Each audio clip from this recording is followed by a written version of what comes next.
Joyeux et ardent fête de Pentecôte. La source divine vous aidera à trouver la direction et votre position dans le repère de la vie. Un instant s'il vous plaît. Avant de commencer, la Bible dit dans 2 Chroniques chapitre 20, le verset 20, « Croyez en l'Éternel votre Dieu et vous serez affermis. Croyez en ses prophètes et vous prospérerez. » Si vous croyez, écoutez jusqu'à la fin et partagez massivement. Dans Actes chapitre 1 du verset 4 au verset 8, la Bible nous dit, « Alors qu'ils se trouvaient en leur compagnie, il leur recommanda de ne pas s'éloigner de Jérusalem, mais d'attendre ce que le Père avait promis, ce que je vous ai annoncé, leur dit-il. Car Jean a baptisé d'eau, mais vous, dans peu de jours, vous serez baptisés du Saint-Esprit. » Alors que les apôtres étaient réunis, ils lui demandèrent, « Seigneur, est-ce à ce moment-là que tu rétabliras le royaume pour Israël ?» Il leur répondit, « Ce n'est pas à vous de connaître les temps ou les moments que le Père a fixés de sa propre autorité. Mais vous recevrez une puissance lorsque le Saint-Esprit viendra sur vous et vous serez mes témoins à Jérusalem,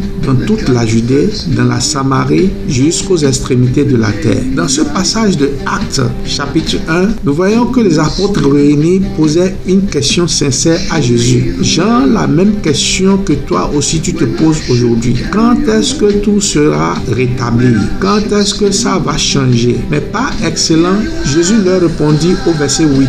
Mais vous recevrez une puissance lorsque le Saint-Esprit viendra sur vous. Sans cette puissance qui nous est promise et qui est comme repère tout désir et toute quête manque de fondement stable. Dans Genèse chapitre 1 du verset 1 à 2, la Bible dit qu'au commencement, avant la création du monde dans lequel nous vivons, la terre était informe et vide. Les ténèbres couvraient la surface de l'abîme, c'est-à-dire les eaux, et l'Esprit de Dieu planait au-dessus des eaux. Au verset 3, Dieu dit que la lumière soit et la lumière fut. Dans l'évangile selon Matthieu chapitre 3, le verset 16, il est dit, dès que Jésus fut baptisé, il sortit de l'eau. Et voici les cieux s'ouvrirent et il vit l'Esprit de Dieu descendre comme une colombe et venir sur lui. Au chapitre 4 de Matthieu, le verset 1, il est dit, puis Jésus fut emmené par l'Esprit dans le désert. Le message essentiel de ces passages bibliques est que Dieu lui-même a initié la création par son Esprit et Jésus-Christ aussi a commencé son ministère terrestre par l'Esprit Saint. C'est à travers la source divine que l'on trouve les coordonnées pour la réussite de la vie. Cette source divine, c'est le Saint-Esprit de Dieu. Chaque aspiration, chaque désir, chaque construction trouve sa juste mesure par rapport à un point d'origine. Les coordonnées sont définies aussi par rapport à une origine. Dans un système de coordonnées cartésiennes, il existe un repère à 2 dimensions formé de 2 axes perpendiculaires, l'axe des abscisses X et l'axe des ordonnées Y. Chaque point est défini par un couple de coordonnées X, Y, X, Y, X, Y, représentant sa position horizontale et verticale dans le plan. L'abscisse X correspond à la position sur l'axe horizontal et l'ordonnée Y correspond à la position sur l'axe vertical. Symboliquement, l'axe vertical Y représente la relation avec Dieu, la dimension spirituelle, et l'axe horizontal X représente la relation avec les hommes et les différentes dimensions de la vie, y compris la mission qui nous est confiée dans le monde. Dans cette perspective, la promesse de Jésus, vous recevrez une puissance, peut être comprise comme le centre du repère de vie. Vous recevrez une puissance fonctionne comme le centre absolu du repère de vie, la référence fixe et stable à partir de laquelle tout ce que l'on cherche, tout ce que l'on désire ou tout ce que l'on entreprend peut être orienté, mesuré et accompli. Au cœur de ce repère se trouve l'origine 0,0, 0,0, 0,0, point d'intersection des axes qui sert de référence pour situer et mesurer toutes les positions. Ainsi, toutes les coordonnées prennent leur sens par rapport à cette origine. Dans un repère cartésien, pour localiser un point, on peut projeter ces coordonnées sur les axes horizontales et verticales. Leur intersection permet de situer précisément ce point dans le plan. Dans une lecture symbolique, de même que l'origine est le point central à partir duquel tout se mesure dans dans un repère, la puissance reçue selon la promesse de Jésus dans les Actes chapitre 1, le verset 8, peut être comprise comme un point d'ancrage fondamental à partir duquel la vie prend le sens, la direction et l'orientation. Dans un repère mathématique, les coordonnées sont définies relativement à une origine. De même, dans le repère de l'existence, recevoir la puissance, c'est choisir une référence centrale à partir de laquelle orienter sa vie. Le Saint-Esprit est cette origine divine à partir de laquelle toute vie, tout témoignage et toute mission trouvent leurs coordonnées justes. Lorsque l'Esprit Saint descend sur le roi Saül, ce fut comme s'il avait reçu un autre cœur. Cela signifie qu'il avait reçu les compétences requises pour régner.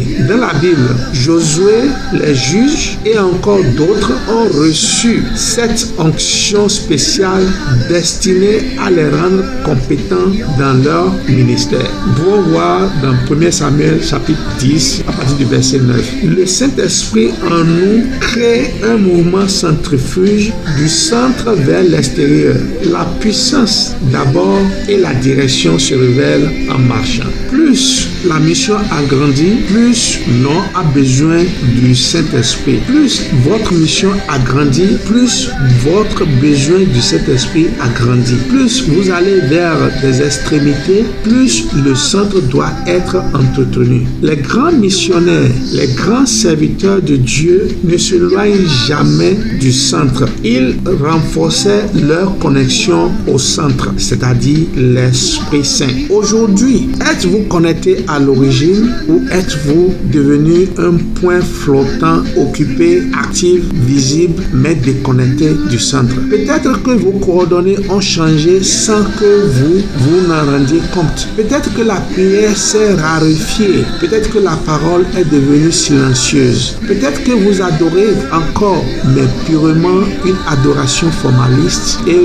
purement extérieure, ou que vous adorez dans votre propre force. Romains chapitre 8, le verset 9 dit: si quelqu'un n'a pas l'esprit de Christ, il ne lui appartient pas. Avez-vous reçu cette puissance promise? La bonne nouvelle ce jour est que la promesse demeure, et elle demeure pour tous, en aussi grand nombre que le Seigneur notre Dieu en appellera. Le Saint-Esprit est toujours là. C'est le point de repère 0,0. Ce point de repère 0,0 est toujours là, intact. La puissance est toujours disponible. Dieu vous dit aujourd'hui ce qu'il a dit à ses disciples réunis au Cénacle. Attendez et vous recevrez une puissance lorsque le Saint-Esprit viendra sur vous. L'attente ici n'est pas une passivité, c'est un repositionnement. C'est être au centre, c'est être dans le repère, c'est être lié avec le repère.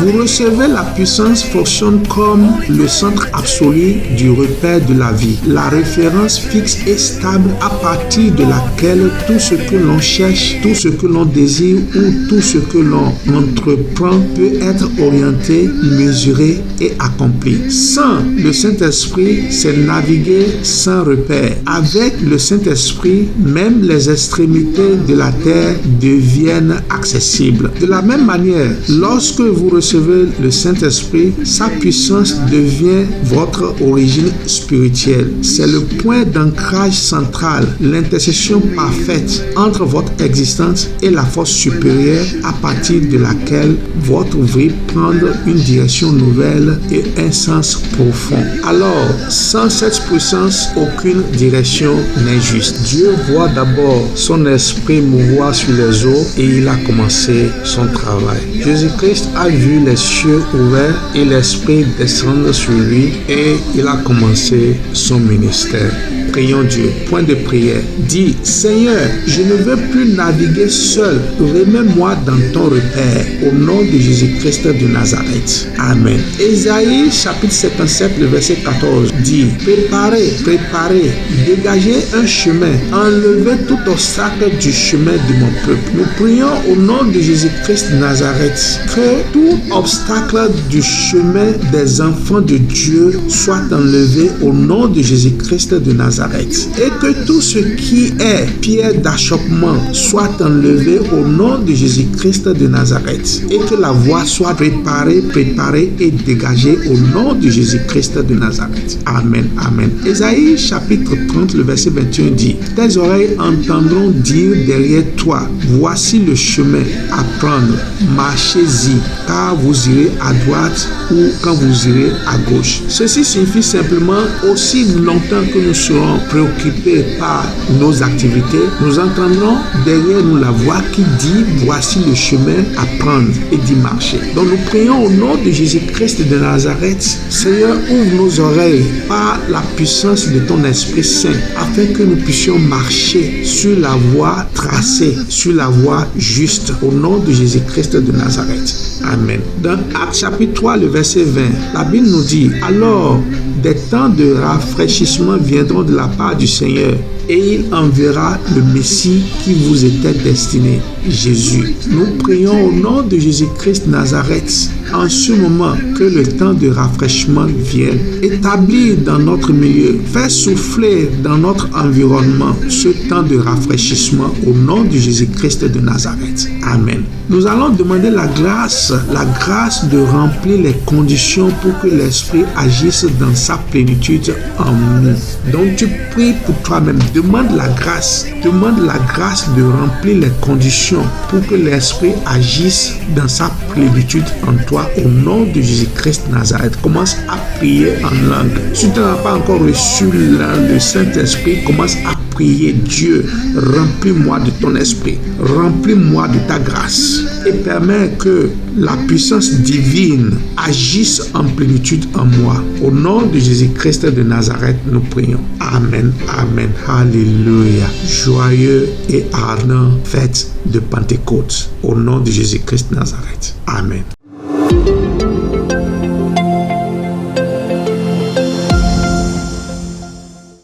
Chers frères, amis, chers auditoires, si tu n'as pas encore laissé ta vie au Seigneur Jésus, c'est le moment de le faire. Ne remets pas ceci à 1 seconde plus tard. Fais cette courte prière après moi. Dis Seigneur Jésus et fais mention de ton nom. Dis pardonne-moi mes fautes, pardonne-moi mes péchés. Lave-moi et purifie-moi de toutes mes souillures. Accorde-moi ta grâce et écris mon nom dans ton livre de vie. Au nom de Jésus-Christ de Nazareth. Permets que je sois avec toi dans ton royaume le dernier jour, au nom de Jésus-Christ de Nazareth. Amen, amen, alléluia. Si tu as fait cette courte prière, félicitations. Te voilà maintenant parmi les enfants de Dieu et le message que tu viens de suivre, c'est particulièrement à toi et cela rapportera du bien, du bonheur et des bénédictions de Dieu dans ta vie, au nom de Jésus-Christ de Nazareth. Amen.